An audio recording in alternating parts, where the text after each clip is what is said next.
Hello everyone, welcome back to our channel future study. तो guys, इस video में जो बीए प्रोग्राम के स्टूडेंट है सेमेस्टर 5th के, जो आपका डिसिप्लिन सब्जेक्ट पॉलिटिकल साइंस है, इसके इंपॉर्टेंट क्वेश्चन विद आंसर आपको इस वीडियो में कराने जा रहे हैं। और ये क्लासेस जो हमारी होने जा रही है 9, इससे पहले की 8 क्लासेस आप सबने नहीं देखी, देख लीजिएगा। लिंक आपको डिस्क्रिप्शन बॉक्स में मिल जाएगा। सभी क्लासेस आप सबके लिए इंपॉर्टेंट है। अगर किसी भी स्टूडेंट को इस पीडीएफ को परचेज करना है तो व्हाट्सअप नंबर पर मैसेज कर सकते हैं, जिसमें most important 20 question with answer होंगे।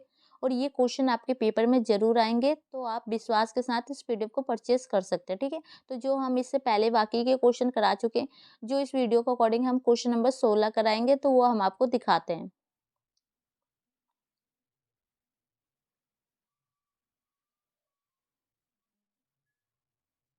तो इससे पहले वीडियो में हमने क्वेश्चन नंबर जो 15 का आंसर कराया था क्लासेस 7 में 8 में। तो इसके बाद देखिए आपको 9 का क्लासेस, ये देखिए जो आपकी यूनिट 4 है, इसके अकॉर्डिंग चैप्टर आपका फर्स्ट है। तो ये हमने इसमें से क्वेश्चन ले रखा है जो कि आपके सामने है। देखिए क्वेश्चन विद आंसर की वीडियो में 2 क्वेश्चन कराएंगे। एक तो क्वेश्चन ये है कि इसके बाद नेक्स्ट क्वेश्चन है, 2 क्वेश्चन कराएंगे जिससे आपका सिलेबस जल्दी खत्म हो। तो क्वेश्चन देखिए क्या है। लोक नीति, स्वैधानिक नीति। लोक नीति को स्वैधानिक नीति भी कहा जाता है। ठीक है, से आप क्या समझते हैं? लोक नीति के लक्ष्य और नीति विशेषण के महत्व का वर्णन करें। स्वैधानिक नीति का अर्थ क्या है? स्वैधानिक नीति के लक्ष्य और महत्व का उल्लेख कीजिए। तो क्वेश्चन दोनों एक ही देख सकते हैं, अलग अलग टाइप से पूछा गया क्वेश्चन को थोड़ा सा घुमा के। तो चलिए इसका आंसर हम यहाँ से स्टार्ट है देखते हैं।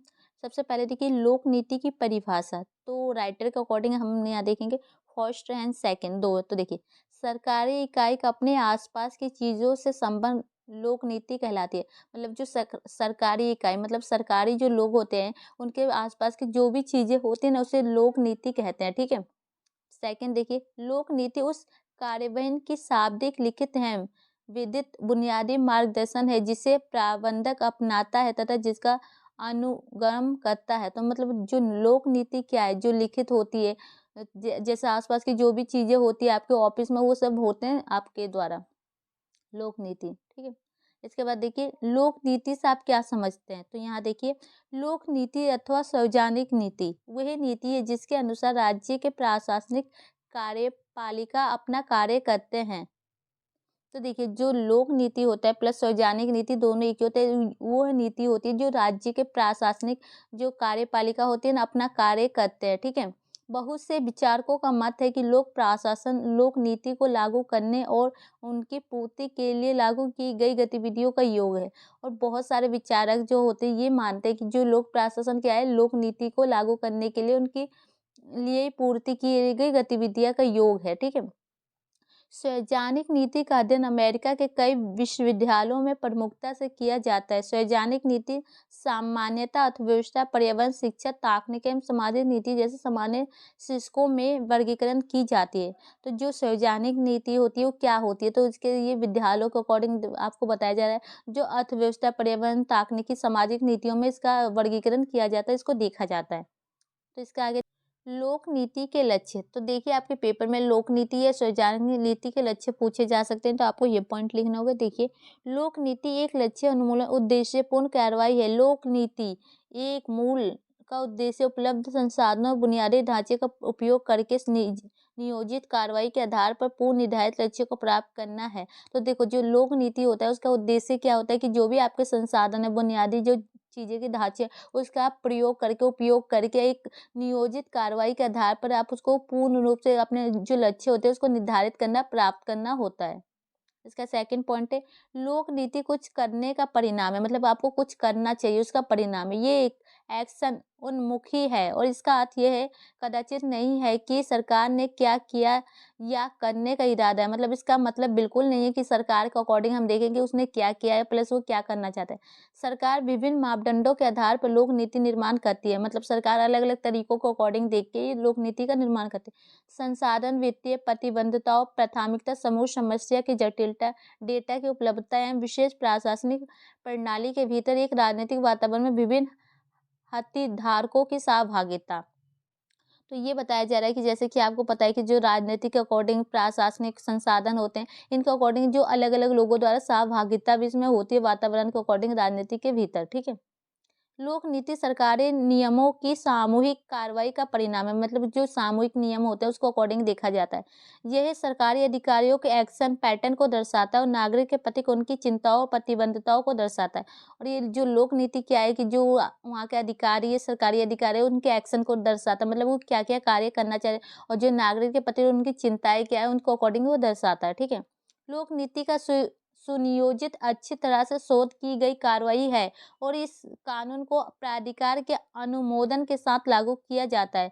तो देखो जो लोक नीति है उसका जो एक अच्छी तरह से आप कहा जाए ना कि जो भी वो कार्रवाई करे, शोध करे, उसको अच्छी तरह से प्राप्त करना, प्लस उसको लागू किया जाएगा प्राधिकरण के कारण। ठीक है, ये देखिए इसके बाद आ जाएगा आपके पेपर में लोक नीति निर्माण की निम्नलिखित विशेषताएं महत्व बताइए।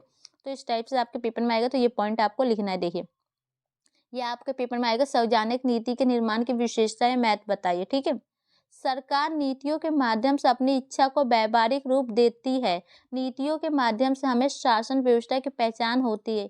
यदि कोई सरकार उदारवादी नीतियों का निर्माण करेगी तो हम कहेंगे ये उदारवादी सरकार या उदारवादी शासन व्यवस्था है।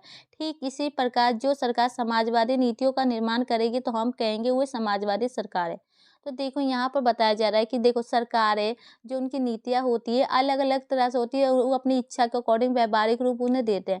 जो शासन व्यवस्था होती है, मान लीजिए अगर सरकार उदारवादी के अकॉर्डिंग नीतियाँ बनाएगी तो हम कहेंगे ये उदारवादी शासन व्यवस्था है। ठीक उसी प्रकार जैसे सरकार समाजवादी नीतियाँ बनाएगी तो हम कहेंगे उसे समाजवादी सरकार के अकॉर्डिंग है। तो यही बताया जा रहा है इसमें। इसके आगे देखिए, लोक नीति एक गतिशील प्रक्रिया है जो आवश्यकता अनुसार परिवर्तन होती रहती है। जैसे आवश्यकता होती है ये अपना स्वरूप बदल लेती है। तो जो लोक नीति है इसमें परिवर्तन या चेंजिंग आप कह सकते हो आती रहती है। इसके जो इसकी जैसी जरूरत होती है ना, जैसी आवश्यकता होती है ना, उसके अकॉर्डिंग ये चेंज करता है अपना रूप। ठीक है, लोक नीति लोकहित पर आधारित होती है, इसलिए सदैव लोकहित को ध्यान में रखकर बनाई जाती है। लोक नीति का उद्देश्य ही लोक कल्याण है, मतलब कि जो लोक नीति होती है वो लोगों के अकॉर्डिंग ही देखी जाती है, लोगों को ध्यान में रख के उनके उद्देश्य के लिए बनाई जाती है, इसे लोक कल्याण के अकॉर्डिंग देखा जाता है। लोक नीति भविष्य उन्मूलक होती है। लोक नीति वर्तमान की अपेक्षा भविष्य पर अधिक केंद्रित होती है, मतलब कि देखो जो वर्तमान के अकॉर्डिंग नहीं देखा चाहिए, भविष्य में जो आने वाले फ्यूचर में क्या होगा उसके अकॉर्डिंग ये बनाई जाती है लोक नीति। तथा भविष्य में जुड़े उद्देश्यों को पूर्ण करती है और लोक नीति दिशा निर्देश रेखांकित करती है, और ये जो भविष्य में आपके उद्देश्य होते हैं ना उसकी पूर्ति करती है, प्लस आपको दिशा निर्देश भी दिखाती है। लोक नीति दिशा निर्देश देती है ताकि समस्त प्रशासन इन निवेशों का पालन कर लोक कल्याण के उद्देश्यों को पूरा कर सके। और ये आपको जो दिशा निर्देश देगी ना, इसके द्वारा आपका जो प्रशासन होते हैं, निवेश होते हैं, उसका पालन करना चाहिए, प्लस उसके अपने उद्देश्य की पूर्ति की जाएगी। अब इसके आगे देखिए, लोक नीति विभिन्न संगठनों, सरकारी एवं गैर सरकारी के सहयोग का परिणाम है। लोक नीति निर्माण में केवल सरकार ही नहीं बल्कि गैर सरकारी संगठन भी भागीदारी होते हैं। तो जो लोक नीति है उसमें सरकारी के प्लस गैर सरकारी जो लोग होते हैं वो भी पार्टिसिपेट करते हैं, सभी भागीदारी होती है, इसी का परिणाम है। देखिए ये गाइस यहाँ पर क्वेश्चन खत्म हो चुका है, आपके पेपर में आया तो आप लिख सकते हैं। अब देखिए आपका क्वेश्चन बन रहा है, लोक नीति के प्रकार स्तर नीति अध्ययन के विभिन्न रूप का वर्णन कीजिए। तो इस टाइप से आपका क्वेश्चन आ सकता है पेपर में। तो इसका आंसर देखिए, लोक नीति के प्रकार है, प्लस आपको यहाँ देखने को मिल जाएंगे इसके स्तर के अकॉर्डिंग, फिर इसके रूप के अकॉर्डिंग। तो ये क्वेश्चन भी आपको इसी वीडियो में करा देते हैं, जिसमें लॉन्ग क्वेश्चन हो जाएगा 2 आपके। लोक नीति विभिन्न प्रकार की होती है, मुख्य इनके प्रकारों का भेद अलग अलग मुद्दों पर आधारित होता है। तो जो लोक नीति होती है ना, देखो अलग अलग प्रकार की होती है और उस पर जो भी इनकी समस्या मुद्दे होते हैं उसके अकॉर्डिंग उसे बांटा जाता है। तो फर्स्ट पॉइंट आपका देखिए, तात्विक अथवा सरगत नीति। तात्विक नीतियों का विकास समाज की आवश्यकता अनुसार होता है। इन नीतियों का सुष्टिकरण संविधान के स्वरूप को ध्यान में रखते हुए, सामाजिक आर्थिक कठिनाइयों को एवं समाज की नैतिक मांग को ध्यान में रखते हुए होता है। तो देखो जो तात्विक नीतियाँ होती है उसका विकास समाज को देख के उसकी आवश्यकता अनुसार होता है, प्लस जो संविधान है, समाज में जो आर्थिक कठिनाइयाँ होती है, सामाजिक होती है, उनको ध्यान में रख के समाज में उनके जो भी नैतिक मांग होती है ना उसको ध्यान में रख के बनाई जाती है।